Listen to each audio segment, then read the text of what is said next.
Iron Man, ang hinahangaan po naming pinakamagaling na Pangulo ng Pilipinas, PRRD, Digong, Mayor, isang magandang umaga po sa inyong lahat. Ako po ay nakikinig sa mga opening statement ng aking mga kasama.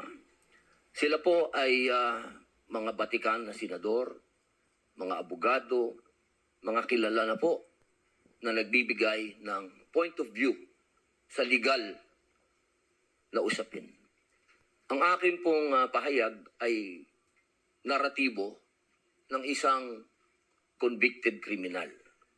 Ako po ay convicted, ako po ay nakulong. Ako po ay nabuhay kasama ang mga kriminal sa Bilibid.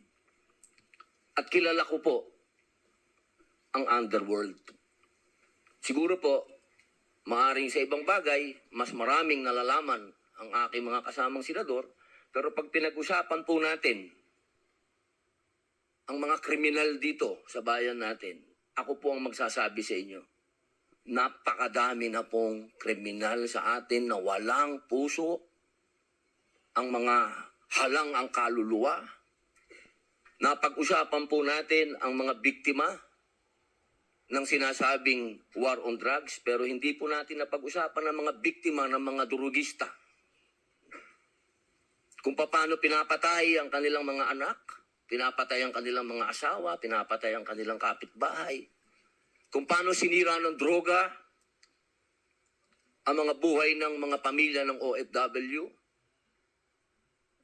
Kung paano po sa loob mismo ng Bilibid, kung saan po ako nakulong ng 3 taon at ginawa ko pang pelikula ito. Ang pangalan po ng pelikula, maaari niyo pong panoorin, Hari ng Selda.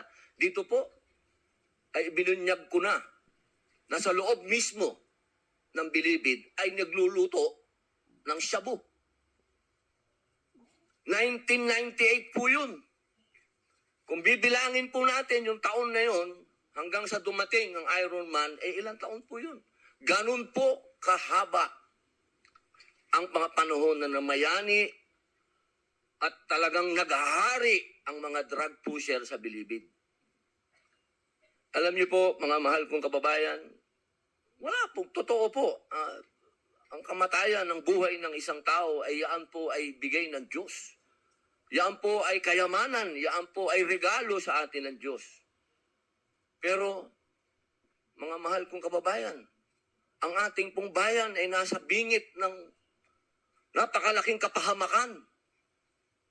Kung hindi po tatitindig ang ating kapulisan, kung hindi po tatayo ang ating mga law enforcement, tayo po ay tatalunin ng mga sindikatong naghahari na nagluluto na ng mga droga kung saan-saan.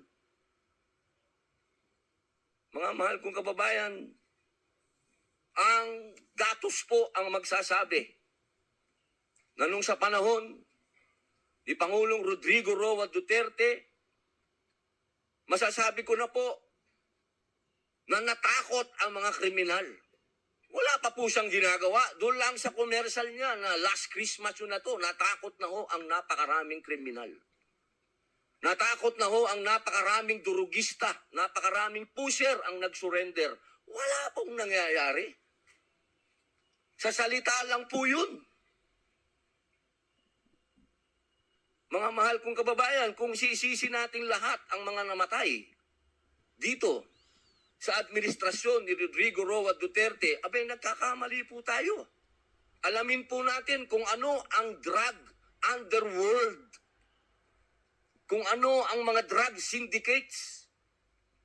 Ako na po nagsasabi sa inyo, regular na po ito tuwing magpapalit ang administrasyon, naglilinis ang mga sindikato. Magkakaroon talaga ng maraming mamamatay dahil naglilinis para pagpasok ng bagong administrasyon, yung kanilang mga alagang, mga kriminal, mga alagang, mga pusher, mga tapos na. Sana po, sa usapin na ito, maging realistic po tayo, mga mahal kong kababayan. Kung kailan ba natin na ibalik sa mga kababayan natin ang kalsada. Nung panahon na yon, nagiinuman sa tabi, nakahubad, Ang mga babae, hindi makapaglakad. Hindi ka makapaglakad ng may cellphone ka. Aagawin ng cellphone mo, loob ng bahay mo, papasukin ka.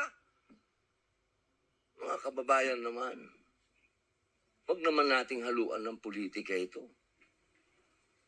May mga bagay dito sa mundo na kailangan maging realidad tayo. Buong mundo, problema ang droga. Kung walang tatayo para lumaban dito, paano na ang kinabukasan ng mga anak natin?